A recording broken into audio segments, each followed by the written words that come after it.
leia o release notes ou antes ou depois da atualização, para que possa ter a noção do que é que eu vou estar atualizando com a plataforma. Inclusive, fazendo já um spoiler, a partir da versão 25, o Release Notes vai ter leitura obrigatória antes de que haja uma nova atualização. Então, o que vai acontecer é que, se eu não abrir o Release Notes, se não marcar um botãozinho de que estou ciente de que li, você sequer vai ter a possibilidade de atualizar. Isso é para evitar que simplesmente eu atualize sem tomar ciência do que está descrito lá no Release Notes. Bom, uma outra funcionalidade importante que tem no atualizador de versões é a condição de nós enxergarmos diferenças. Porque como aqui está acusando vermelho, significa existem diferenças entre a sua versão corrente e a versão que está lá na nuvem. Que versão é esta? Que diferenças são essas? Então, eu posso clicar aqui e ele vai me mostrar um conjunto de diferenças. Estas diferenças podem se encontrar em três aspectos. Elas podem ser diferenças em objetos de banco. Então, um desses 64 objetos de banco podem estar diferentes. Podem estar diferentes entre a aplicação em si. Então, são as bibliotecas. Então, normalmente as aplicações estão na pasta lib. Estou abrindo a pasta suite. Aqui na pasta lib, ou no executável, ou nesse arquivo menu jar, ou ela pode estar em qualquer um dos outros arquivos de apoio. Arquivos de apoio entendam como sendo os menus, os make queries, os painéis, os helps, os fontes, as imagens, que são arquivos de menor relevância, mas também são importantes para o funcionamento da própria plataforma. Então, são três contextos que eu posso ter de atualização. E, além disso, existem também um conjunto de sinalizadores aqui à esquerda que me dizem o tipo de informações que eu posso ter em termos de atualização. Quando eu tenho esse sinalizador aqui de refresh, significa que este arquivo aqui vai sofrer uma atualização. Existe uma diferença entre o que eu tenho nessa máquina e o que tem lá na nuvem. Quando eu tenho o sinalzinho de menos aqui, significa que existe um arquivo excedente aqui. Então, esse arquivo vai ser apagado desta minha release aqui, porque ele não faz mais parte da release. Ou alguém criou um arquivo numa pasta indevida. Né? Então, lá em Images tem na pasta de sistema, tem um logo underline ATM Suite cópia que vai ter que ser apagada, porque não pertence a esta pasta aqui. Obviamente que jamais vai ter um sinalzinho de menos para supressão de arquivos das pastas clientes. Então, se eu tenho um make query na pasta CLI, um make panel na pasta CLI, uma imagem na pasta de images cliente, isso jamais vai ter uma supressão. E posso ter outros dois sinalizadores que eu não tenho aqui, mas eu vou fechar a suite e vou forçar uma situação para mostrar para vocês como é que pode ocorrer. Eu vou renomear, por exemplo, a pasta apoio, coloquei ela como uma letra maiúscula, e vou apagar um arquivo aqui dentro, vou apagar, por exemplo, o arquivo atmtec.txt, para a gente ver outros dois sinalizadores de diferença que nós podemos ter na comparação. Um deles vai alertar que existe uma ação para renomear a pasta, que ele identifica que existe uma alteração no nome da pasta, e o outro deve ter um sinalzinho de acréscimo, que falta um arquivo em comparação com o cloud onde a suite está, a nuvem onde a suite está instalada, então ele vai atualizar. Vamos ver, então, diferenças. Tem que ter dois sinalizadores novos. Olha ali, o primeiro sinalizador está dizendo vai haver uma alteração no nome da pasta apoio, porque ela está em maiúsculo, e o padrão lá da nuvem onde a suite padrão se encontra é minúsculo, e vai ser adicionado este arquivo aqui. Então, esse é o conjunto de ações que vão ocorrer no momento em que nós clicarmos o atualizar aqui. Nesse instante, eu não tenho nenhum objeto de banco aqui. Se tivesse um objeto de banco diferente, ele faria uma atualização. Se me permitirem, eu também vou fazer uma alteração num objeto de banco, só para a gente simular uma situação dessas, né? Vou alterar, por exemplo, um OTM mensagem PR, uma procedure padrão da plataforma. Vou fazer uma pequena alteração nela. Botar um comentário aqui, compilar ela, a gente identificar mais uma ação de diferença. Então, fechei a suíte, como se isso estivesse acontecendo, né? Normalmente, o objeto de banco é mais improvável que haja uma atualização por uma ação do usuário, porque mesmo um usuário que tem acesso ao banco já tem essa orientação de que não deve fazer alterações nos objetos de banco da plataforma. Mas caso ocorra, a gente vai identificar que o atualizador vai sugerir mudanças nisso. Deixa eu ver se eu localizo aqui. Aqui, ó. Está dizendo que existe uma atualização que vai acontecer lá na Procedure ATM Mensagem PR. Alguma dúvida até aqui no entendimento? Notem, eu passei rapidamente uma análise do Release Notes, que depois a gente vai detalhar um pouquinho, porque nós vamos falar das mudanças em relação ao release, e falei de como é que a gente enxerga o processo de diferenças. Alguma consideração? Alguém gostaria de... Tem alguma dúvida a respeito desse processo? Lucas? Não, a princípio não. Tá, Daniel? Junes? Alceu, não sei se vale comentar de repente que como funciona a atualização dos objetos de banco, que nem sempre, por exemplo, se eu excluir, por exemplo, uma coluna de uma tabela existente, não necessariamente a atualização da suíte vai atualizar, vai colocar de volta essa coluna na tabela. Legal, acho que isso é importante mencionar, né? Então, alguns objetos de banco são atualizados de forma dinâmica, normalmente procedures, triggers, functions. Agora, a estruturação de tabelas, reestruturação de tabelas, apenas aquilo que for orientado, né? Considerações novas orientadas pela equipe de tecnologia da Otimiza. Então, não existem... eu escolhi uma coluna, fico tranquilo que na atualização vai ser recomposta. Não. Ou eu alterei o dimensional de uma coluna, na atualização vai ser recomposta. Não. Ele vai alertar.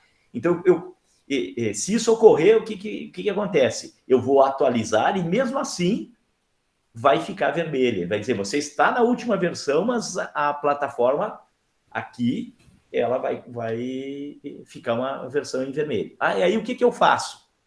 Preferencialmente, abra o chamado e identifique. Mas isso só ocorre se você mudar, né, de maneira proposital o objeto, um dos objetos que tem como prefixo OTM underline, que são os objetos que pertencem à plataforma.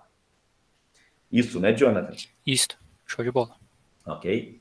Bom, então, o próximo passo seria o quê? Como eu sou um usuário que tem permissão, eu vou executar uma atualização, certo? Uma atualização.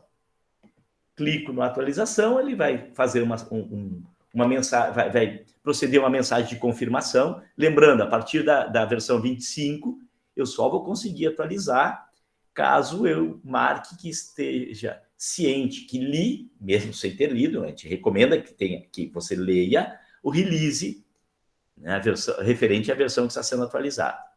Mas aqui ele está solicitando que, ao confirmar, a plataforma vai realizar a atualização automaticamente. A aplicação não deve ser encerrada até a atualização ser concluída. Você tem certeza que deseja continuar? Sim. Bom, John, acho que pode falar os eventos que estão acontecendo aqui. Claro. Primeiramente, no processo de atualização, a gente faz uma verificação da versão atual com o último patch de atualização da versão corrente. Por exemplo, se eu estou na versão 22, a gente faz uma verificação da versão instalada com o último patch de atualização da versão 22. e a gente faz a atualização para esse último patch da versão 22. A partir desse momento, a gente parte para a versão 23 e assim por diante até chegar na última versão, na versão corrente. A gente faz a verificação, identifica os arquivos ou objetos que têm que ser atualizados e atualiza esses objetos conforme as diferenças. Concluído o processo de atualização de uma versão, ele parte para a próxima até concluir o processo todo. O meu processo aqui foi extremamente rápido, até porque normalmente não leva tempo, a não ser que você esteja de uma versão muito defasada. Como eu estava na versão 23 e atualizei para 24, esse é um tempo real da atualização. E importante a termos é o seguinte, a mensagem que deu uma vez que eu atualizei, né? A atualização da plataforma foi executada com sucesso. Agora, as alterações somente farão efeito após reiniciar o menu manualmente. O que significa reiniciar o menu manualmente? Eu posso reiniciar o menu com o Ctrl F12. Se eu reiniciar dessa forma, não é o reinício manual. Então, ele não vai considerar a última versão. Então, para considerar a última versão, eu tenho que fechar o menu e reabri-lo de forma manual. Então, não é pelo atalho do Ctrl F12, não é reabrir o menu. É fechar e abri-lo novamente por aqui. Certo? Então, existe uma diferença. Se eu fechar por aqui, ele não vai estar considerando efetivamente a nova versão. Para considerar a nova versão, eu tenho que fechar aqui. Então, eu fecho e reabro o menu. Se tudo correu bem, de acordo com a mensagem, a minha versão, a release ali, tem que aparecer em cor azul e não mais na corzinha vermelha.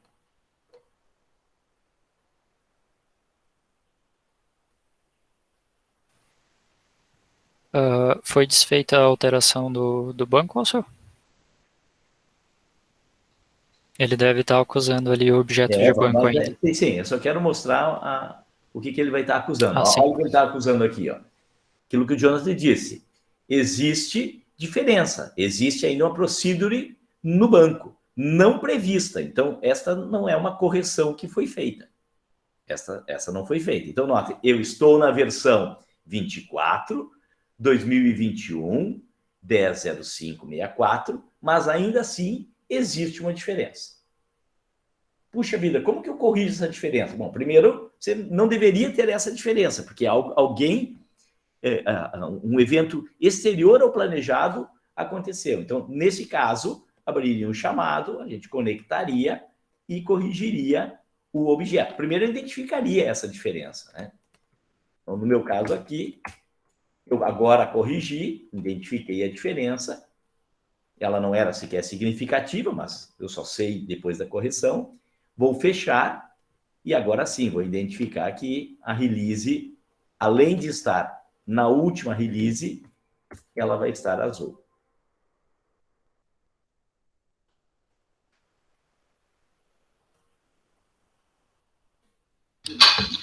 Alceu, Oi.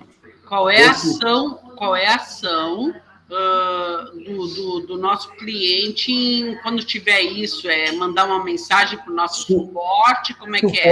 Suporte. Se ele atualizou... Vamos lá, vou aproveitar a tua pergunta, Cícero, obrigado, para fazer 2 comentários. Primeiro, pode ser que o cliente chegue aqui e não consiga atualizar.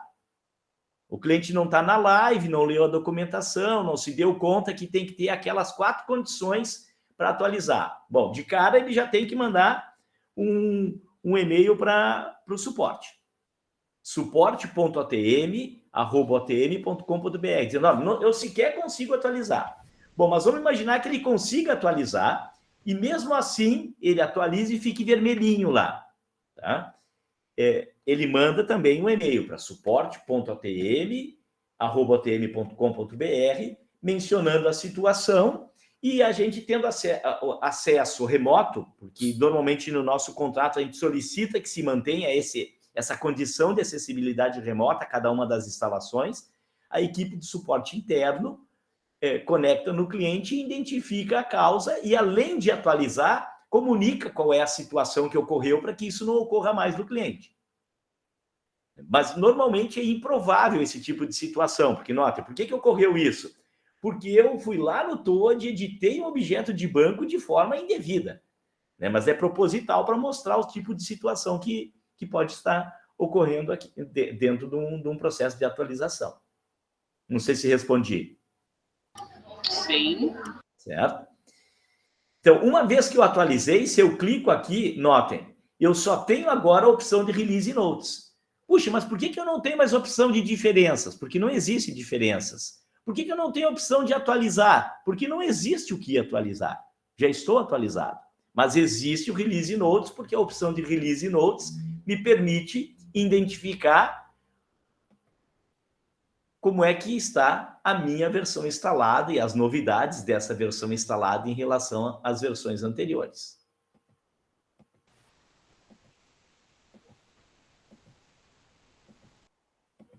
Ok?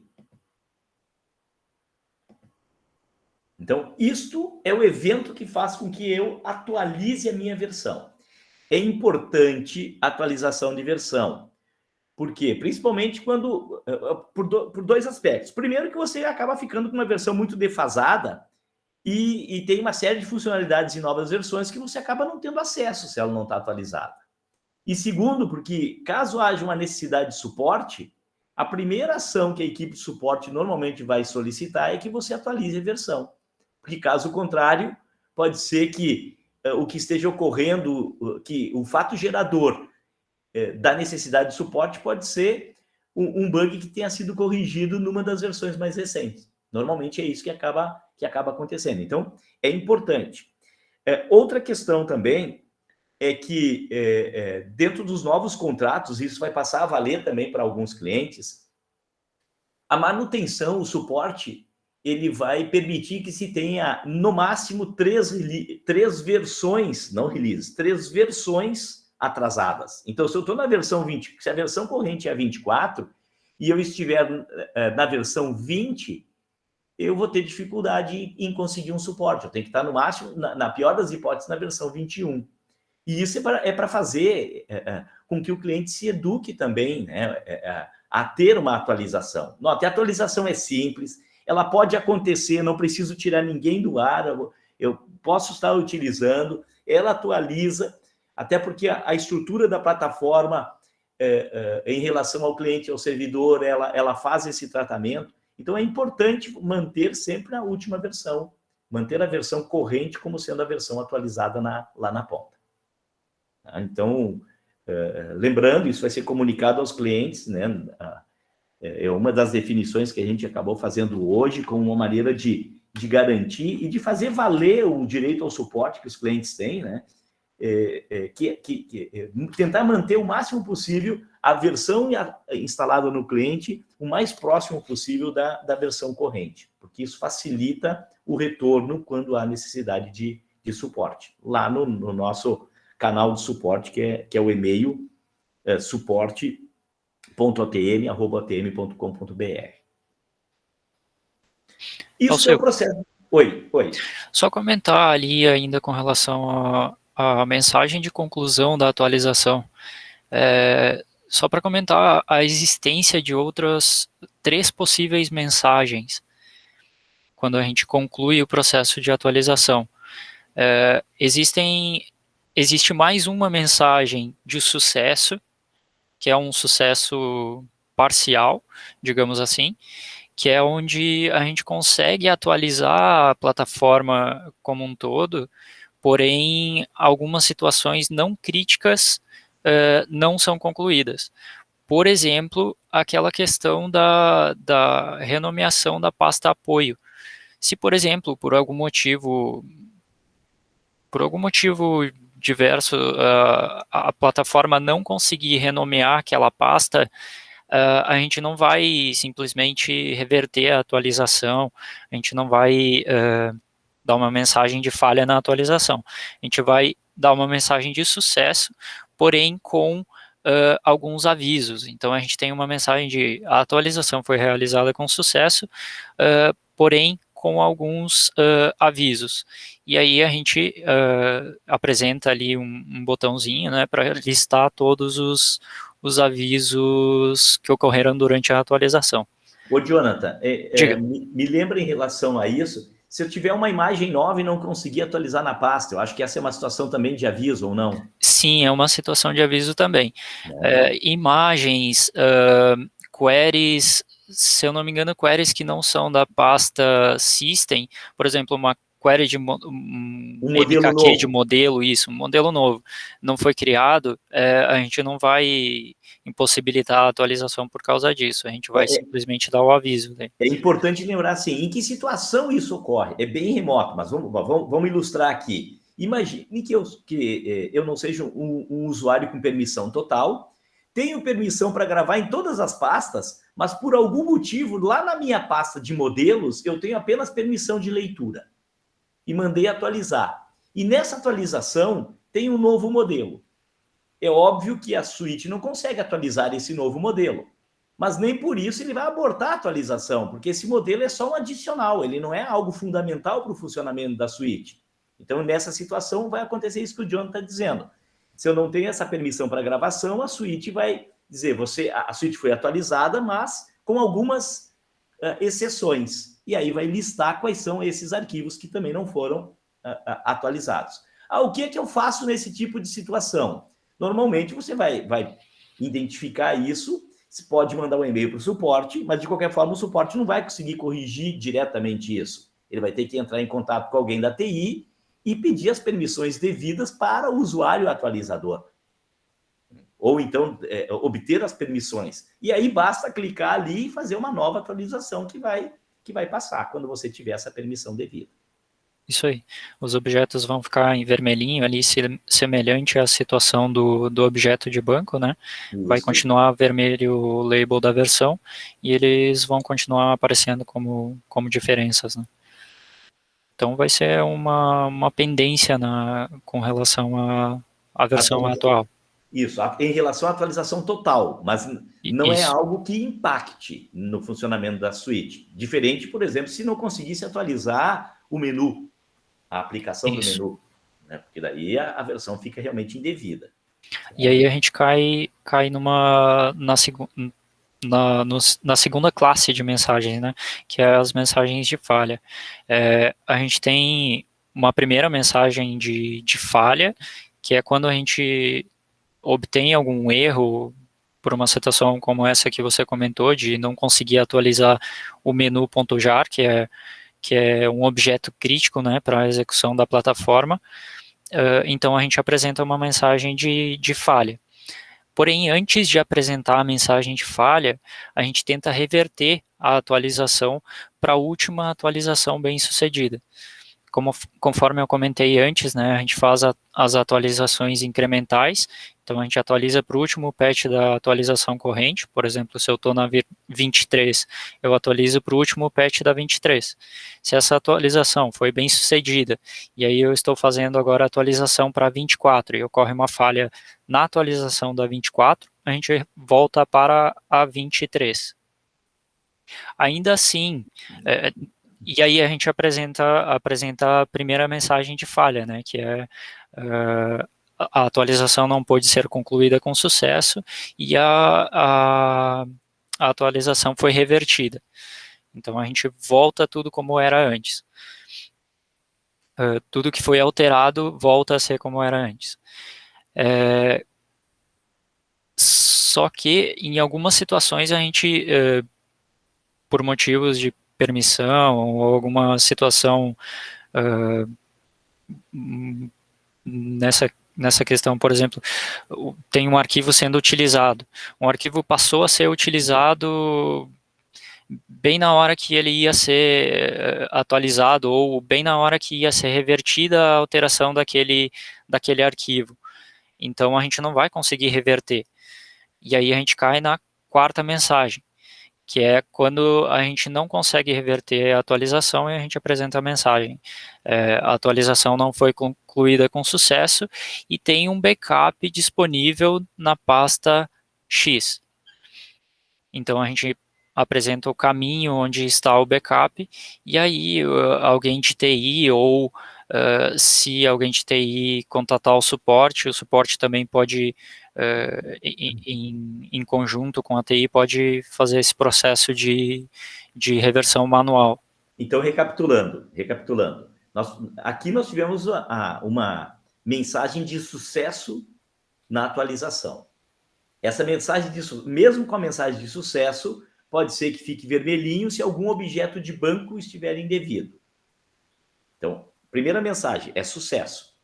Existe uma segunda mensagem que é um sucesso, vamos dizer, parcial. Olha, conseguiu ser atualizado, porém alguns objetos ou alguns arquivos não essenciais não foram atualizados, que seria, no caso, uma imagem, um modelo, alguma situação dessa natureza. Uma terceira mensagem que é a atualização não pôde ser concluída e foi revertida e você está agora no patch tal, dentro do que foi possível. E uma quarta, que seria mais grave, diz, olha, a atualização não foi concluída e sequer foi possível reverter.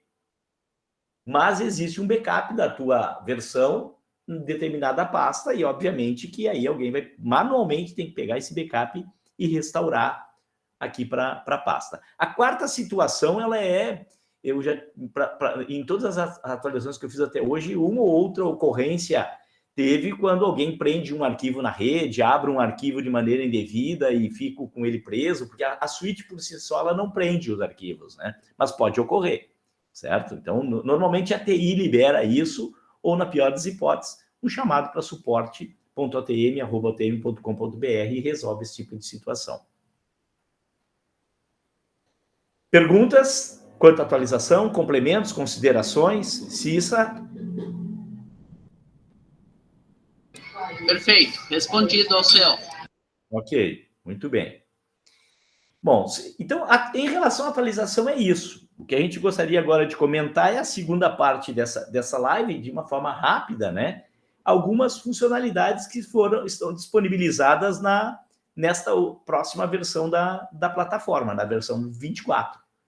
Então, Jonathan, eu projeto aqui, tu fala, pode ser, e aí depois a gente faz um ping-pong de quem apresenta o quê? Show de bola, pode ser. Tá, tu quer que eu abra o quê? Esse bloco aqui? Isso, perfeito. Acho que vamos começar ali com a primeira versão da 24, né? Pode ser, que está aqui, dessa versão em diante aqui. Acho que vamos comentar a questão das novidades, né? Isso. Ou melhor, mais importante, né? Vamos começar pelas mudanças de comportamento. Tá, mudanças de comportamento. Porque aqui, quando a gente publica uma versão, é importante entender que existe mudança de comportamento, existem novidades e existem correções. As correções, muitas vezes, são imperceptíveis, né? Isso foi percebido ou pela equipe da própria equipe de suporte, em várias simulações que estão fazendo, ou algum cliente notou um comportamento e abriu um chamado. Muitas vezes a correção ela acontece, como já acontece também, sei lá, com outras funcionalidades, com o próprio Office, antes mesmo que eu perceba uma necessidade da sua existência. Então, ela tem uma relevância menor, mas as mudanças de comportamento é algo importante. Vamos lá, Jonathan. Isso aí. Mudanças de comportamento, então, a partir da versão 24. Em primeiro lugar, arquivos exportados a partir da OTM Suite, como etiquetas, PDFs, XLS, HTML, ou imagens geradas através do GRV do painel, passam a ser criadas na pasta temporária da instância atual da plataforma. Anteriormente, a gente gerava esses arquivos, essas exportações, direto na área temporária do usuário. Tá, deixa enquanto o Jonathan fala. Ei, Jonathan, eu vou fechar aqui e vou gerar um arquivo, por exemplo, para ilustrar o que o Jonathan está falando. Tá? Então, imagine o seguinte, venho aqui no meu modelo, sei lá, modelo M, todo mundo está acostumado a enxergar o modelo M, vou gerar um arquivo, sei lá, para PDF.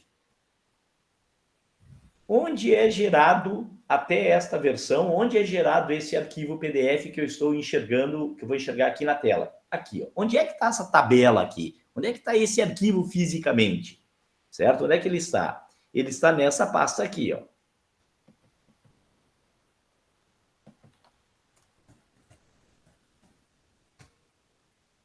Aqui ele, ó, lá na minha pasta temporária. É isso, né, Jonathan? Isso aí, isso aí.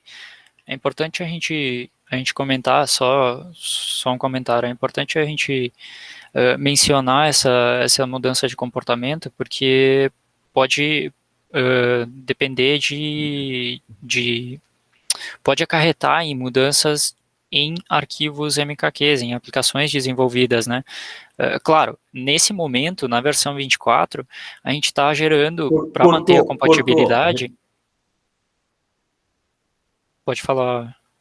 Não, cortou. Repete ali que cortou a tua fala. Ah, certo. Isso, cortou, eu também não ouvi. Estão me ouvindo bem agora? Só para... Agora sim. Show. Uhum. Beleza. Okay. É importante a gente mencionar essa mudança de comportamento da pasta temporária, porque ela pode acarretar em alterações nos MKQs, nas aplicações que foram desenvolvidas.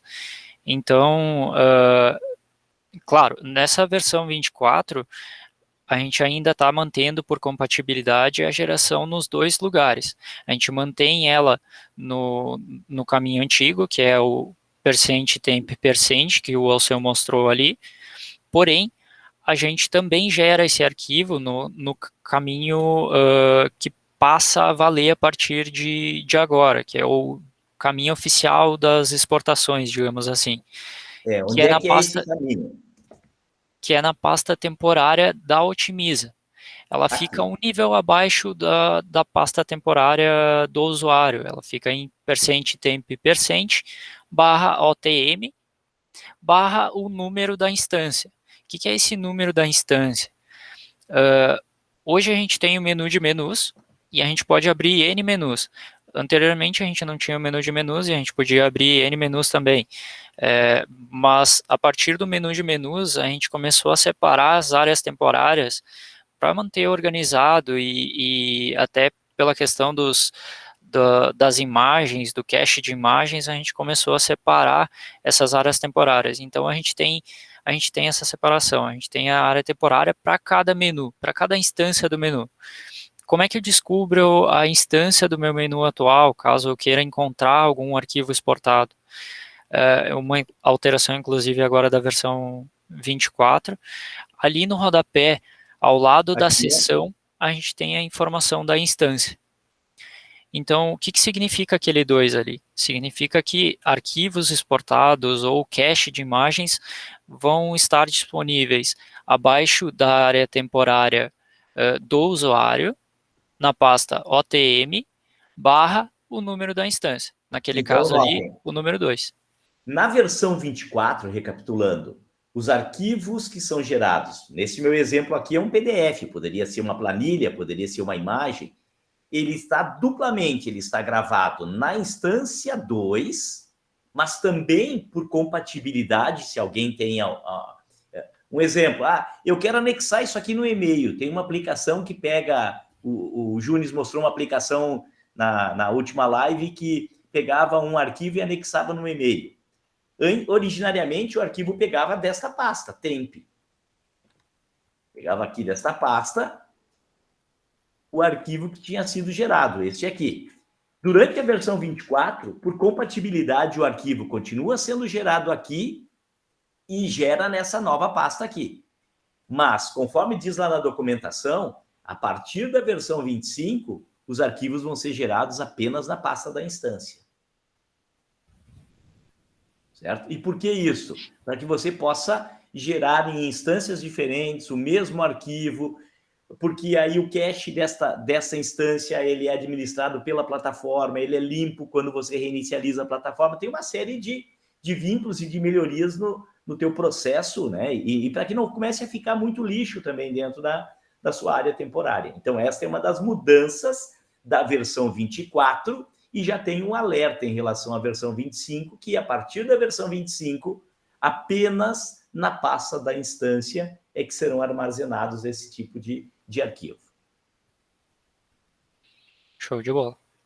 Então, essa é a nossa primeira mudança de comportamento.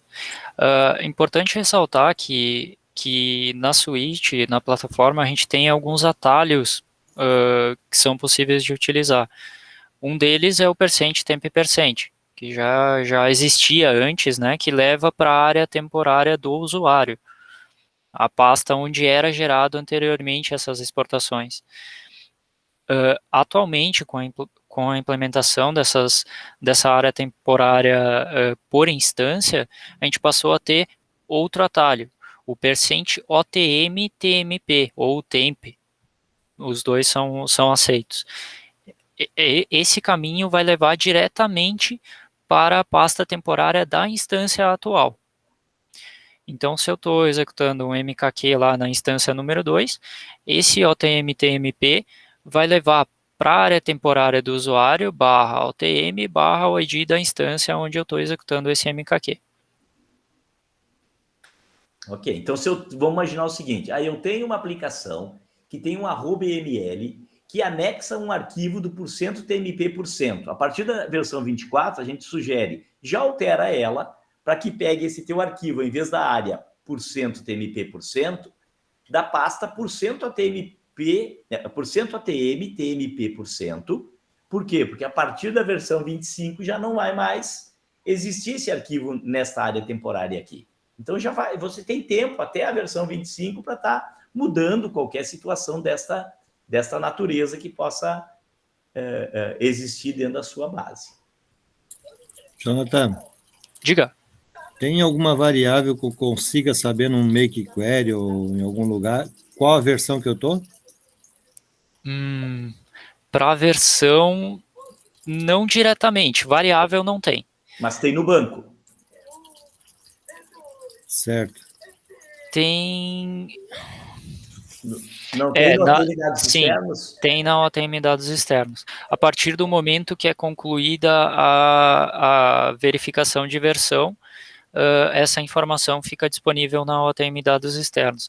Eu não vou saber te precisar agora qual... Aí eu consigo achar. Só para, de repente, nos clientes que tem essa coisa, tu já programar isso. Isso, tem sim. Tá bom. Beleza, então tu quer criar uma cláusula where lá que pega ou de um ou de outro e já deixa com essa inteligência. Pode ser também. Isso. Isso. Então, no OTM dados externos tem a versão. Tá? Na seção, tu consegue localizar isso. Show de bola. Se tu quiser, inclusive, quando fizer uma alteração dessas, mandar um e-mail aí para a galera que te contatar para ter como exemplo, é uma boa prática. Ok, beleza. Aproveitando, obrigado pela sugestão de botar ali no rodapé a informação da instância, Walter. Essa aqui foi uma sugestão do Walter? Muito bem. Foi. Bom, partindo então para a segunda mudança de comportamento que a gente teve, como alguns de vocês sabem, talvez não todos, a gente tem uma aplicação para fazer backup da plataforma. Essa aplicação é o backup.jar. Era o backup.jar até a versão 24. Esse backup.jar, ele passa a partir da versão 24 a estar embutido no menu.jar. Então a gente não, a partir da versão 25, não vai mais ter esse backup.jar. Não significa que a gente não vai ter mais a funcionalidade, ele só vai estar em um local diferente, ele vai estar num jar diferente. Então, para executar o backup, a gente vai ter que criar um atalho lá do menu.jar, passando o argumento -bkp, ou -backup, hífen backup, ou hífen bkp, e a aplicação vai entender que na verdade, aquela execução ali é para executar o backup da plataforma.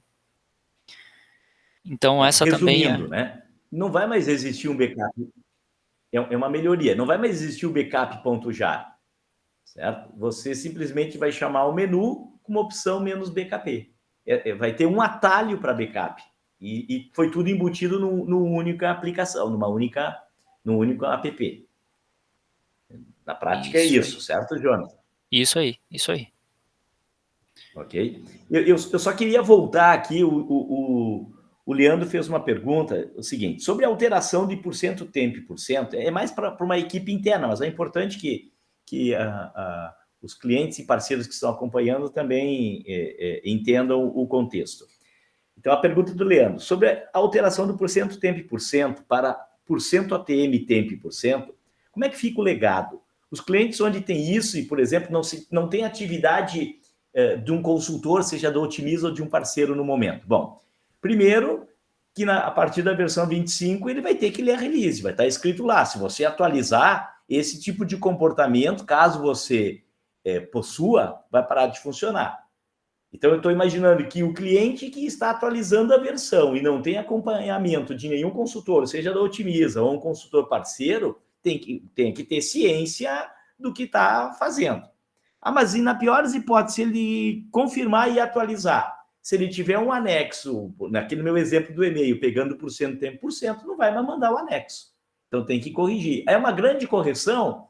Não, para quem usa o Atom ou o Notepad++, basta procurar por porcento, tempo e porcento e corrigir para porcento ATM, tempo e porcento e está resolvido. Aí, se isso estiver no objeto de banco, tem que corrigir o objeto de banco. É por isso que é da ciência. São melhorias, mudanças de comportamento e, para entender, essas mudanças, elas são no sentido de melhorar o ambiente, né? Hoje, a maneira com que a plataforma foi construída, historicamente, esses arquivos acabam ficando poluindo lá a sua área temporária. A ideia é mover isso para um ambiente onde essa área temporária seja liberada. Então, o cliente que não tem o suporte de nenhum consultor acompanhando nesse momento, se ele atualizar por conta, ele pelo menos vai ter que ler a documentação. Se tiver dúvida, deveria acionar e, no mínimo, buscar uma atividade de Quality Assurance na sua base para que a gente possa, então, dizer, pode atualizar de uma forma tranquila. Não sei se respondi, Leandro.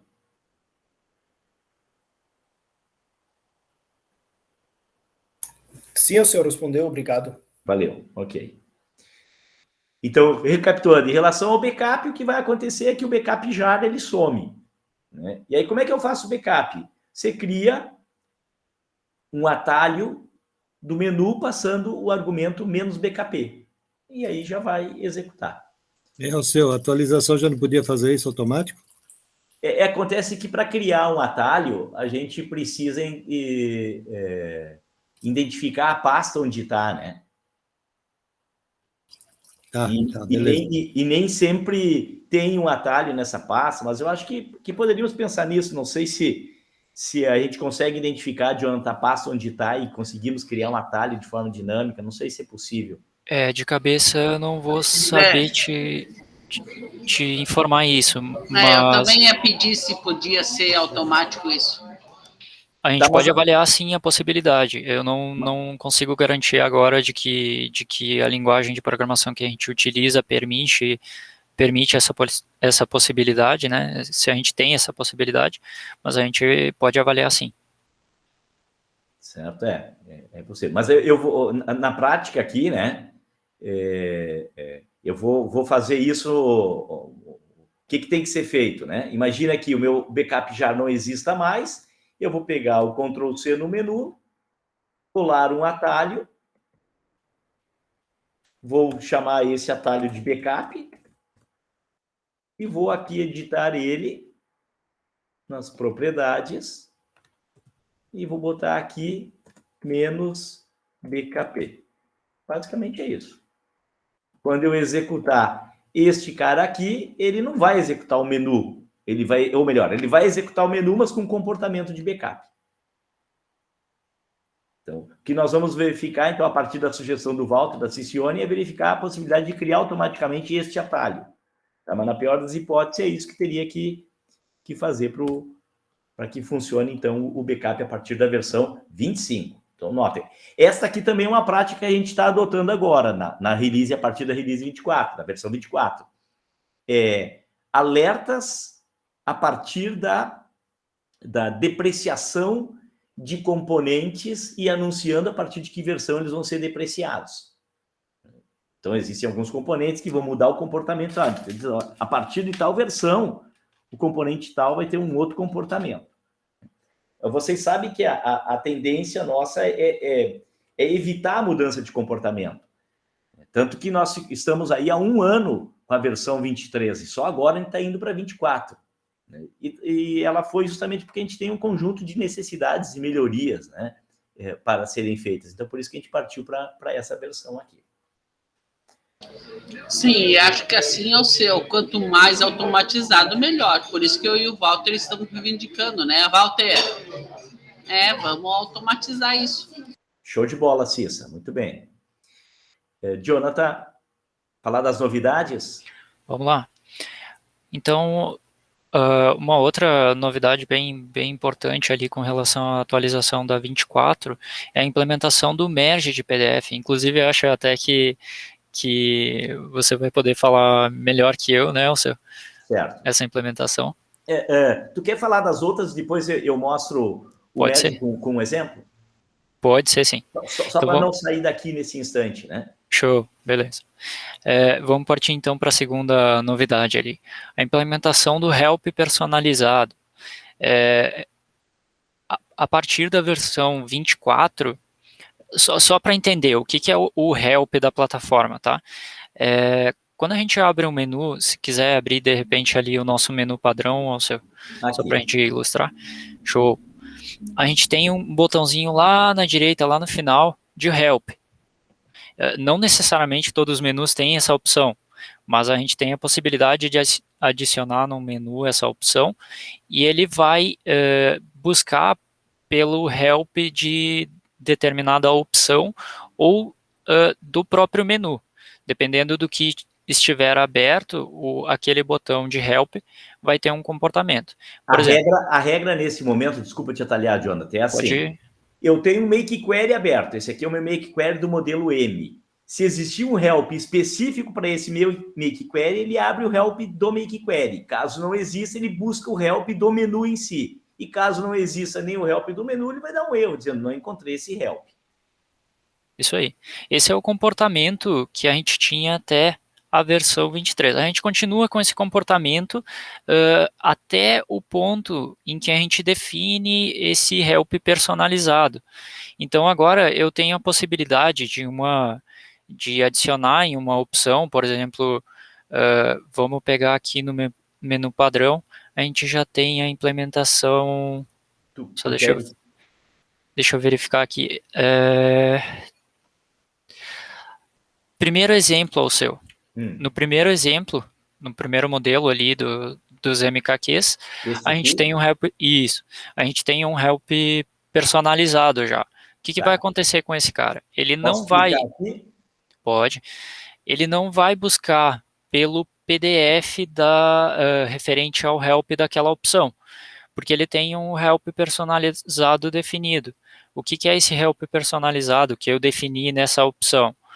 É a abertura de uma URL. Nesse caso, o site da Otimiza.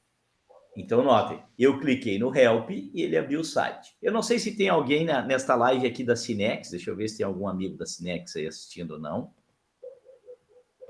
Não, acho que não. Não? Por que eu estou comentando? Porque essa é uma sugestão bem interessante do pessoal da Cinex, essa questão do Help. Olha o que ocorre. Normalmente, a gente vai até o cliente, cria uma aplicação e orienta o cliente que crie um procedimento operacional padrão lá no seu PDF, com os print screens de tela, e gere um documento disso para servir como help e como suporte para quem for utilizar a funcionalidade.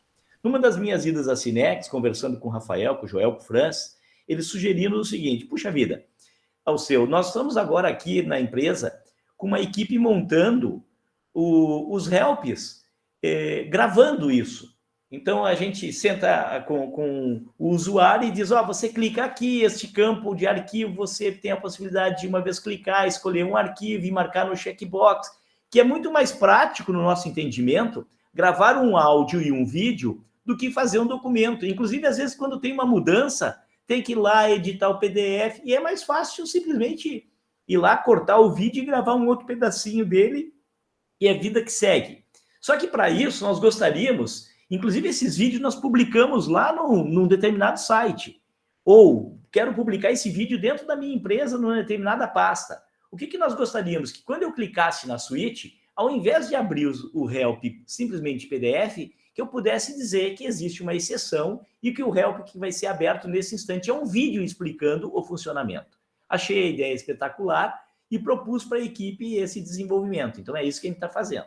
Neste exemplo aqui que o Jonathan propôs para nós, então, ao invés de abrir um help padrão PDF, está associada a abrir a página da Otimiza. Mas eu poderia abrir qualquer vídeo, qualquer outra situação. Jonathan, vamos mostrar então como é que isso funciona? Sim, claro. Poderia, inclusive, abrir um MKQ, né? Se eu achasse interessante abrir uma query, né, como documentação, teria essa possibilidade. Isso. Ou um executável, ou o que fosse. Então, como é que funciona?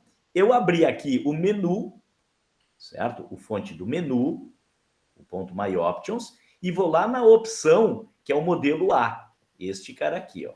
O primeiro exemplo.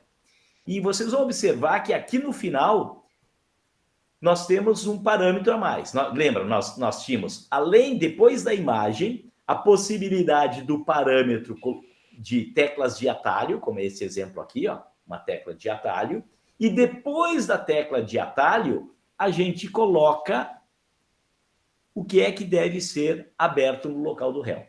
Então, resumindo, se nós não temos nada definido, como é o modelo B, ele vai procurar um help para modelo B. Se não existir um help para modelo B, procura um help para o menu OTM Suite. Mas neste caso aqui, a primeira busca ocorre prevalecendo a orientação. Então, que busca ele vai fazer? www e abre este site aqui, que no caso é o site da Otimiza. A sintaxe desse cara aí é a mesma da opção em si. Então, é a mesma daqui. A gente tem exatamente as mesmas possibilidades da abertura de uma opção do menu. Então, se der uma olhada na documentação da abertura do menu, que, então, aqui no nosso modelo, né, nós podemos, no menu, ter a possibilidade de abrir um executável, um make query, um www, um make penny de página inteira, um help. Então, qualquer situação dessa aqui é possível abrir ali. Alceu. Oi. Vamos falar do depoimento. Nós temos um cliente em que a gente também, além de vender todas as horas que a gente fez a implementação, a gente fez também documentação. Certo. Então, eu acho que é interessante que isso aqui faz parte, eu acho que da documentação em que a gente poderia distribuir na mesma forma que de conseguir dizer que a documentação está dentro desse help para esse cliente. É isso que tu quer dizer?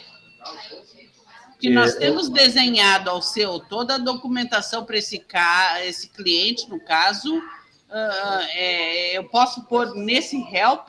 Pode, sim, tu pode pôr nesse help, mas se tu tem desenhado a documentação e ela está em PDF, isso já funciona hoje. Sim, está em PDF, está tudo certinho então, em PDF. Então, eu não preciso acrescentar ali, porque basta renomear o PDF da maneira com o padrão que temos hoje. O que foi acrescentado agora aqui é a possibilidade de abrir algo além de um PDF. Se eu tenho um help num podcast, num áudio, num vídeo. Isso, então, eu consigo abrir um vídeo por ali. Ah, tá bom. E daí fica muito mais legal, inclusive, do que abrir tão somente um PDF. Mas eu já tenho os PDFs, eu já fiz a documentação. Mantém o modelo que tem hoje. Isso aqui é uma possibilidade a mais que existe agora a partir da versão 24. Tá, mas vai poder ter os dois? Tu pode ter os dois, sim, tu pode ter os dois. Só que se tu tiver ali o acesso ao vídeo, ele vai abrir primeiro o vídeo. Ok. Certo?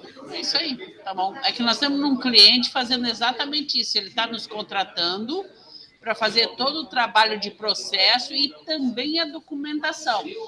E na documentação nós já estamos fazendo esse processo, né, Gaja? Beleza. O que tu poderia fazer agora, Cissa, certo? se o cliente topar, em vez de entregar a documentação em PDF, entregar ela em áudio e vídeo. Perfeito. A qualidade ficaria bem mais legal. Perfeito. E a velocidade e a condição para fazer isso também. Imagina, em vez do usuário ter que ler assim, para você emitir um relatório, em vez de ele ter que ler o documento, ele assiste como é que faz isso. Perfeito, porque na realidade lá já tem suíte, já tem toda nossa plataforma lá. E eu acho que é uma questão de a gente tentar conversar com eles. Perfeito, Alceu. Ótimo. Show de bola. Ok. E qualquer dúvida na condução, na como fazer isso, conversa comigo que eu passo algumas dicas do que eu troquei ideia com a equipe lá da Cinex também. Valeu, obrigado. Show de bola. Vamos adiante? Vamos lá.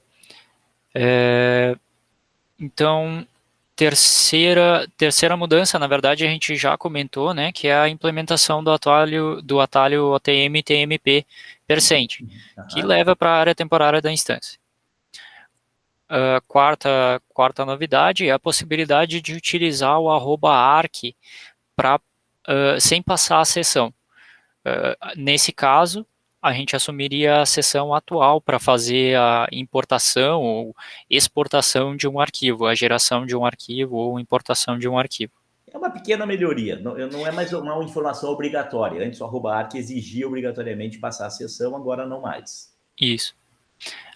E como quinta possibilidade ali, quinta novidade, a gente tem a possibilidade de uso do pop-up em OPC Hidden. O que significa isso? Hoje, quando a gente utiliza a opção Hidden na tag OPC, as opções de exportação passam a aparecer no botão direito do grid. Deixa eu ver se eu tenho uma situação para mostrar aqui. Aqui, por exemplo, uma curva BC, né? Como é que eu exporto essa curva BC para um PDF? Bom, eu teria que clicar o botão direito e enxergo aqui, porque eu não tenho o botão exportar aqui em cima. Correto? Correto, isso aí. Muito bem. Esse é o padrão do Hidden. Se a gente usa só o Hidden, esse é o padrão. A exportação vai para o botão direito. Isso, Agora, mas eu quero ocultar daqui também, eu não quero permitir impressão. Isso, essa é a possibilidade que foi implementada. Então, se a gente colocar, após o Hidden, colocar lá dois pontos, abre colchete, cifrão, pop-up, cifrão, fecha colchete, conforme o que já tem lá na documentação, as opções de exportação vão ser ocultadas, vão ser suprimidas, inclusive do botão direito ali no grid. Então, aí eu impeço mesmo a impressão. Pode ser isso aí. Interessante. Certo? Então, esse é o tipo de situação. E aí, fim das novidades, né? A gente volta lá para o merge de PDF. Se tu quiser, de repente, mostrar um exemplo para nós. Isso. Eu vou mostrar um exemplo, uma aplicação. Nativamente, a suite permite que eu gere um PDF, principalmente com o conceito de Union Table, onde eu posso, por exemplo, colocar imagens e texto. Né? Então, um grid. Um exemplo disso é o próprio help aqui, né?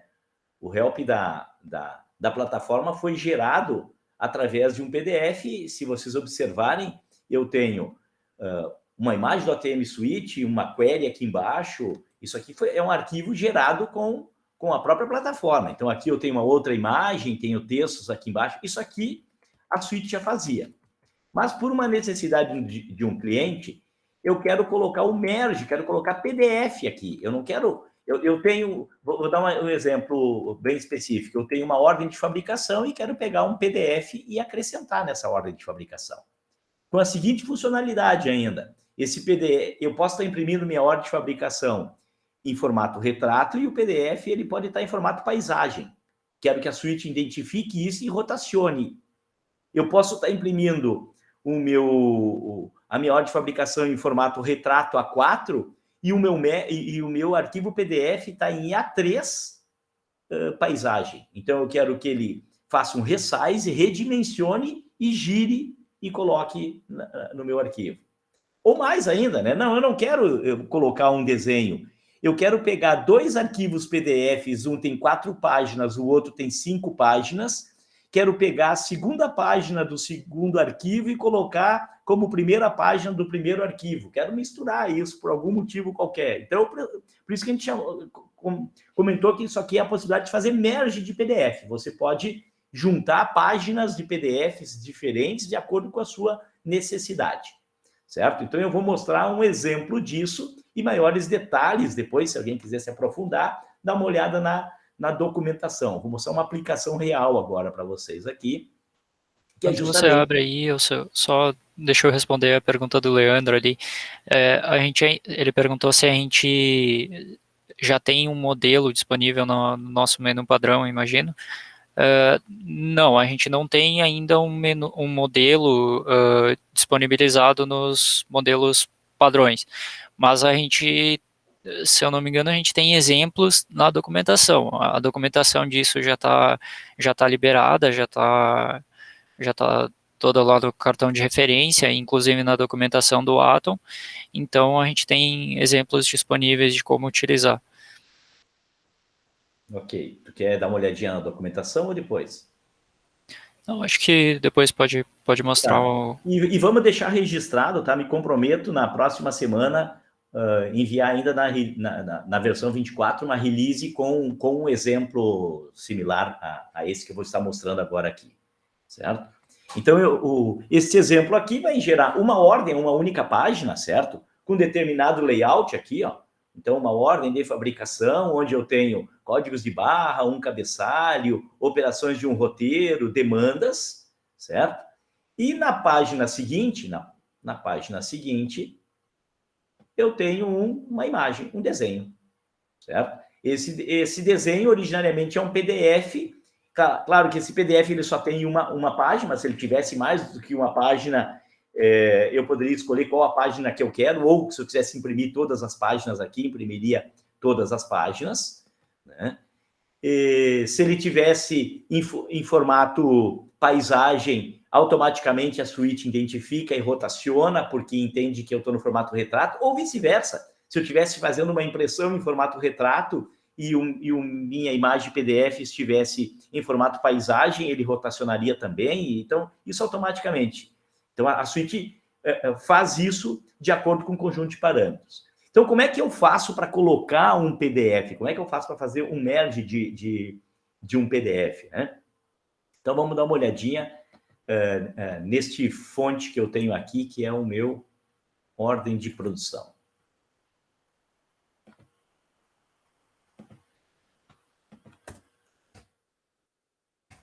Queries, CLI, ordem de produção. Eu tenho várias considerações aqui, mas é que esse conjunto de linhas, aqui, é mais para que eu possa fazer o cabeçalho, as demandas e tudo mais. O que faz efetivamente o acréscimo do PDF é uma única linha, essa aqui, ó. Hoje já temos na suíte o CHR12. Para quem usa o Union Table dentro da cláusula SQE ou sabe que o CHR12 abre uma nova página. Isso já existe na plataforma até antes da versão, em várias versões antecedentes, né? Agora, o que ocorre é que, além do CHR12, eu tenho a possibilidade de utilizar a tag #PDF. A hashtag PDF, ela tem a seguinte sintaxe. Primeiro, define qual é o arquivo que eu quero adicionar. Então, no meu caso aqui, files/teste.pdf. Qual as páginas ou a página, no meu caso aqui, eu quero uma página. Se fosse a página 1 e a página 5, seria 1,5. Se fosse a página 5 e a página 1, invertendo, então botaria 5,1. Nós não temos ainda nessa versão possibilidade de definir range de páginas, né? Se eu quero que, uma vez impressa a página, ele reinicialize uma nova página, porque eu poderia ter a seguinte situação. Eu quero sobrepor páginas. Imagine que eu tenho uma página que tem a marca d'água e na outra página eu tenho o conteúdo e quero que uma imprima sobre a outra. Então eu digo, não quero que pule a página depois da impressão, boto um não aqui. E se eu quero ter uma página branca, uma nova página, depois dessa página corrente? Para que serve esse último parâmetro aqui? Vamos imaginar que eu tenho uma impressão frente e verso, que essa minha ordem aqui, essa minha ordem específica, seja frente e impressão no verso. Então, eu preciso ter a condição de que o PDF seja sempre impresso numa página par. Porque se eu imprimir ele numa página ímpar, eu vou corromper as próximas impressões. Então, esse indicador me disse, por controle meu, se eu quero imprimir uma nova página branca ou não. Em que situação eu usaria isso? Por exemplo, se essa minha relação de demandas ocupasse mais do que uma página, o PDF da página 2 estaria na página 3. Então, o verso dessa página não pode iniciar uma nova ordem. Então, eu teria que imprimir uma página branca e a nova ordem começar na página 5. Então, esse indicador me permite isso. Já tem uma sugestão, numa das releases da versão 24, de que eu defina aqui se eu quero que a próxima página seja ímpar ou par. Se eu botar o i aqui, ele vai fazer isso automaticamente. Nessa versão ainda, eu tenho sim ou não. Então, eu tenho que controlar se essa condição da quebra de página. Então, a implementação que foi feita é esta. Né? É uma implementação relativamente simples em termos de sintaxe e extremamente funcional, principalmente para quem, numa situação de imprimir ordens de fabricação utilizando a própria plataforma Suite, possa, de uma maneira simples, gerar dados da ordem numa primeira página e os desenhos de PDF na segunda página. Lembrando, isso já era possível, essa funcionalidade já era possível, mas com imagens, qualquer imagem, né, independente do formato. Agora a gente pode também anexar PDFs, seja para uma ordem de fabricação ou mesmo merge de PDF. Se eu quisesse fazer um merge de PDF, como é que eu faria? Então, eu faria algo dessa natureza. Teria um primeiro PDF e um segundo PDF. Faria um Union Table aqui. Teste 1. Pego a página 1, a 2, a 3, a 4, por exemplo. E quero pegar a página 4, a 2 e a 1 do meu arquivo 2. Isso aqui faria um merge de PDF. Pegaria a página 1, 2, 3, 4 desse arquivo e a página 4, 2, 1 desse outro e anexaria. Então, 2 PDF virariam um PDF usando a própria plataforma Suite. Então, tem a condição de fazer merges de documentos usando a própria plataforma. Seria uma outra aplicação, uma outra necessidade. Não sei se ficou claro, mas essa é uma das implementações da release da versão 24. Comentários?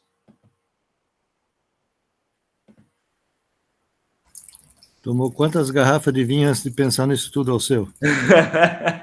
Isso foi de um sábado para um domingo. Mas regado a vinho sempre é melhor, né, Walter?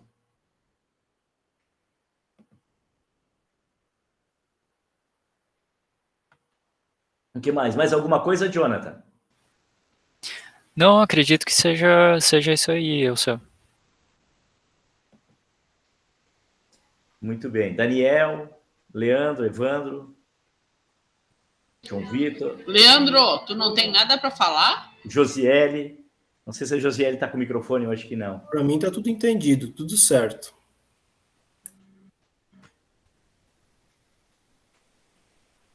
Então, e para mim também ficou bem bom. Muito bem. Obrigado, Daniel, pela participação. Qualquer dúvida em relação a essas implementações, funcionalidades da versão 24, lembrem que a gente tem o nosso canal, suporte.atm@atm.com.br, a equipe está sempre à disposição, ou quem tem o meu contato, fique também à disposição para me contatar, que a gente está aí à disposição para auxiliar no que for necessário. Ok?